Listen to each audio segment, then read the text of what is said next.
सुजाण वाचकांनो, पुस्तक दर्पणमध्ये मी प्राची दामले आपलं सहर्ष स्वागत करते. जी महाराज अर्थात श्री भाऊसाहेब केतकरांची जीवनगाथा या आपल्या पुस्तकाच्या अभिवाचनाला आपण जो उत्स्फूर्त प्रतिसाद दिलात त्याबद्दल आपले मनापासून आभार मानायचे आहेत. आज आपल्या भेटीला येण्याचं कारण आणखीन एक आनंदाचं निमित्त आहे. त्याला जी महाराज हे ज्या ज्येष्ठ साधकांनी संकलित केलेलं पुस्तक आहे ते म्हणजे अरुण जामकर. त्यांनी आपल्याला या पुस्तकाच्या निमित्ताने आणखीन एक आनंददायी अशी भेट देऊ केली आहे. जे असं की जी महाराजची पहिली आवृत्ती 1994 साली प्रसिद्ध झाली. तर या पुस्तकाच्या तब्बल 11 आवृत्ती आजवर प्रकाशित झालेल्या आहेत. जी महाराजची 10वी आवृत्ती जेव्हा प्रकाशित करायचं ठरलं तेव्हा श्री महाराजांच्या प्रेरणेने भाऊसाहेब केतकरांच्या जीवनाविषयी चिंतनातून त्यांना जे स्फुरलं ते या आवृत्तीच्या प्रस्तावनेमध्ये अंतर्भूत केलेलं आहे. आज त्यांच्या याच चिंतनाचं अर्थात प्रस्तावनेचं अभिवाचन पुस्तक दर्पणच्या माध्यमातून आपल्यासाठी करीत आहे. श्रीराम समर्थ. श्रीराम जय राम जय जय राम.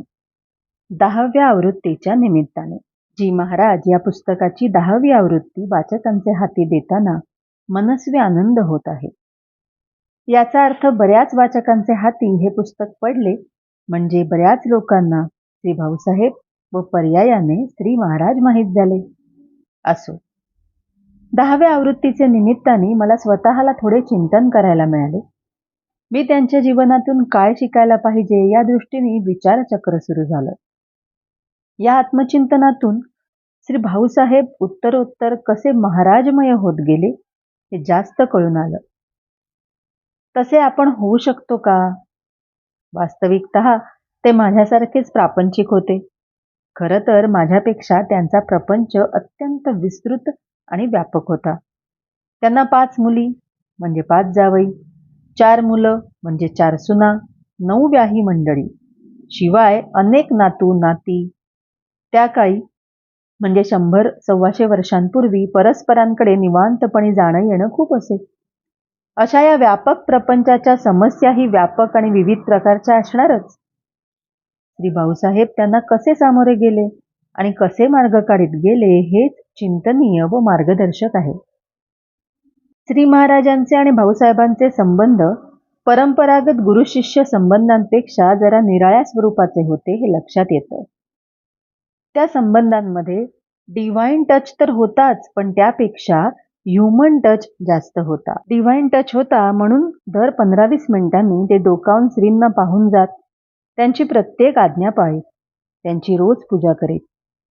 ह्युमन टच होता म्हणून ते श्रींशी मोकळेपणाने बोलत. म्हणूनच श्री ब्रह्मानंद महाराजांना प्रत्यक्ष राम वाटणारे श्री महाराज, भाऊसाहेबांना मात्र मानवी रूपात वावरणारे श्री महाराज वाटत. हे सर्व हिंग जिऱ्याचे गिराईक अशी खंत श्रींनी भाऊसाहेबांजवळ बोलून दाखवली. माझे काउन्सिल असं म्हणून श्रींनी भाऊसाहेबांना गौरवलं, तर सोलापूरला फोटोसाठी स्वतःची इच्छा नसताना सुद्धा भाऊसाहेबांनी सांगितलं म्हणून ते बसले. असे अनेक दाखले देता येतील. तसं पाहिलं तर श्री भाऊसाहेबांच्या जीवनात श्री महाराजांचा प्रवेश त्यांच्या वयाच्या 53-54व्या वर्षी झाला, तरी ते इतके महाराजमय कसे झाले हेच विचार करण्यासारखं आहे. त्यांनी असं काय केलं की स्वतः श्री महाराजांनी त्यांच्या संदर्भात खालील प्रशंसोद्गार काढले. एक म्हणजे श्री ब्रह्मानंद, श्री आनंद सागर व श्री भाऊसाहेब माझे हृदय आहे. श्री भाऊसाहेबांनी मला ऋणी करून ठेवलं.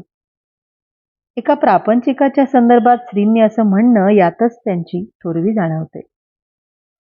सौबाईंच्या म्हणजे श्री भाऊसाहेबांच्या पत्नी त्यांच्या संदर्भात श्रींचं वाक्य म्हणजे त्या ऋषितुल्य जीवन जगल्या, त्यांच्या मरणाचं कोणी दुःख करू नका.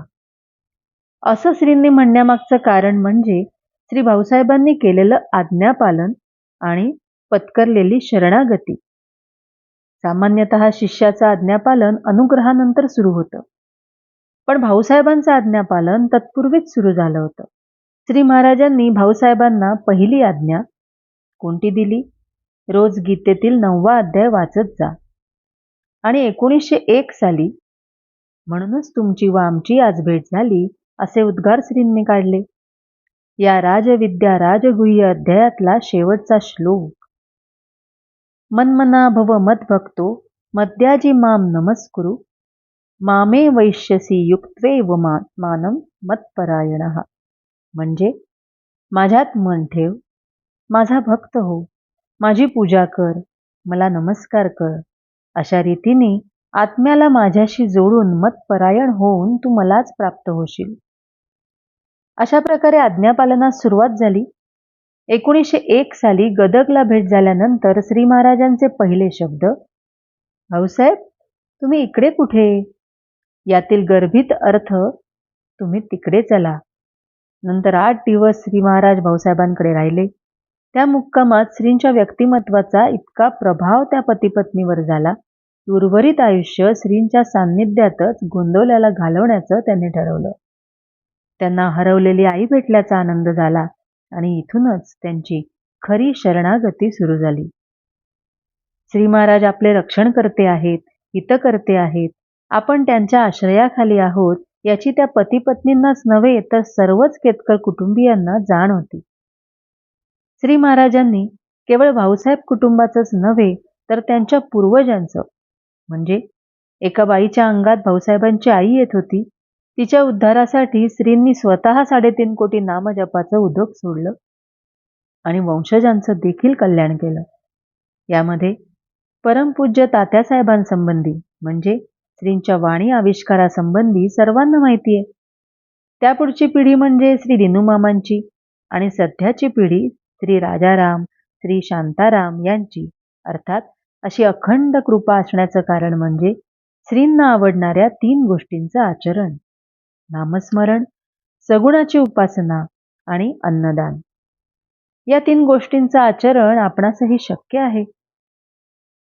भाऊसाहेब गोंदवल्यास स्थायिक होण्यास आल्यानंतर पहिल्या 8 दिवसातच पहिला धडा शिकले, तो म्हणजे श्रींच्या म्हणजेच सत्पुरुषांच्या बाह्यकृतीवर तर्क काढू नये. अशा रीतीने तर्क लढवणं हे देहबुद्धीचं, मीपणाचं लक्षण आहे. परमार्थात तेच घातक असतं आणि भाऊसाहेबांनी परमार्थ आचरणास इथूनच सुरुवात केली. भाऊसाहेबांची श्री महाराजांच्या अस्तित्वाची जाण सतत जागृत होती. यासंबंधी अनेक दाखले देता येतील. त्यांचा प्रपंच व्यापक होता. त्यातल्या समस्या, मग त्या आर्थिक, कौटुंबिक, प्रकृतीविषयक किंवा सामाजिक असोत, आपल्यापेक्षा निश्चितच जास्त होत्या. त्या प्रत्येक समस्येचं निराकरण श्री महाराजांच्या सल्ल्याने आणि संमतीने होत असे. यापैकी कित्येक समस्या तर श्रींनी देह ठेवल्यानंतरच्या आहेत. श्री महाराज आहेतच असा भाव होता, म्हणूनच मरणासन्न पत्नीला ते म्हणतात, अगं मला कशाला बोलवतेस? श्री महाराजांची आठवण कर, त्यांना हाक मार, तेच खरे उपयोगी पडतील. तसंच त्यांना श्री केशवरावांनी, भाऊसाहेब तुम्हाला मृत्यूचं भय वाटत नाही का? असं विचारलं असता त्यावर त्यांचं उत्तर फार मार्मिक आहे. ते म्हणाले, इथे आहे तो श्री महाराजांकडे आणि तिथे जायचं तेही श्री महाराजांकडे. इतकं सहज उत्तर होतं. भाऊसाहेब मूर्ख आहेत असं श्री अप्पासाहेब बडगावकर बोलले. यावर त्यांची प्रतिक्रिया म्हणजे, श्रींच्या समाधीसमोर बोलले ना, मग ते खरं असलं पाहिजे अशी होती. श्री महाराजांनी सुचवलं म्हणून मग त्यांनी मनात कुठलाही विकल्प न आणता एका महारोग्याची मुलगी सून म्हणून स्वीकारली. तुम्ही जप का करता असं विचारता त्यांचं उत्तर, श्रींना आवडतं म्हणून असं होतं. श्रींना आवडत होतं म्हणून ते रोज तव्यावरचं पिठलं खात. त्यांचा असा दृढ भाव होता की श्री महाराज भेटले मग कशाला रामदर्शन, कशाला सत्यनारायणाची पूजा. मारुती दर्शनाला जात पण श्री महाराज म्हणून त्याला संबोधत. श्रींनी सांगितलं म्हणून त्यांनी घराण्यातले परंपरेने आलेले देव, देवीचे टाक डब्यात बंद करून ब्राह्मणांना दिले. श्री महाराजांच्या अस्तित्वाचा भाव केवळ जागृतावस्थेत होता इतकंच नव्हे तर स्वप्नात देखील होता. म्हणूनच ते स्वप्नात म्हणाले, मला मूठ मारायची असेल तर ती श्रींना विचारून मार. श्री भाऊसाहेबांना हर्नियाचा त्रास होता. श्रींना सांगितल्यावर ते म्हणाले, असू द्या, ते काही आपल्या आड येणार नाही. हे श्रींचे शब्द त्यांनी घट्ट धरून ठेवले.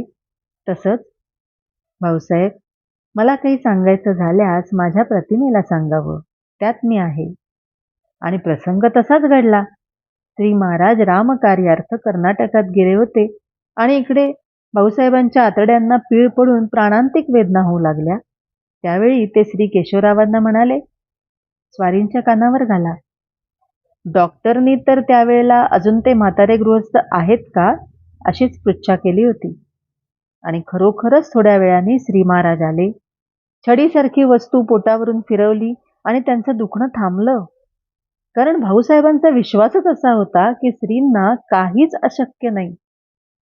या ठिकाणी लक्षात घेण्यासारखी एक गोष्ट म्हणजे भाऊसाहेबांव्यतिरिक्त सर्वांची धाव औषध, डॉक्टर अशा बाह्य जगाकडे होती म्हणून ते अस्वस्थ होते. पण भाऊसाहेब मात्र ते आहेत, ते पाहतील, ते योग्य तेच करतील म्हणून स्वस्थ होते.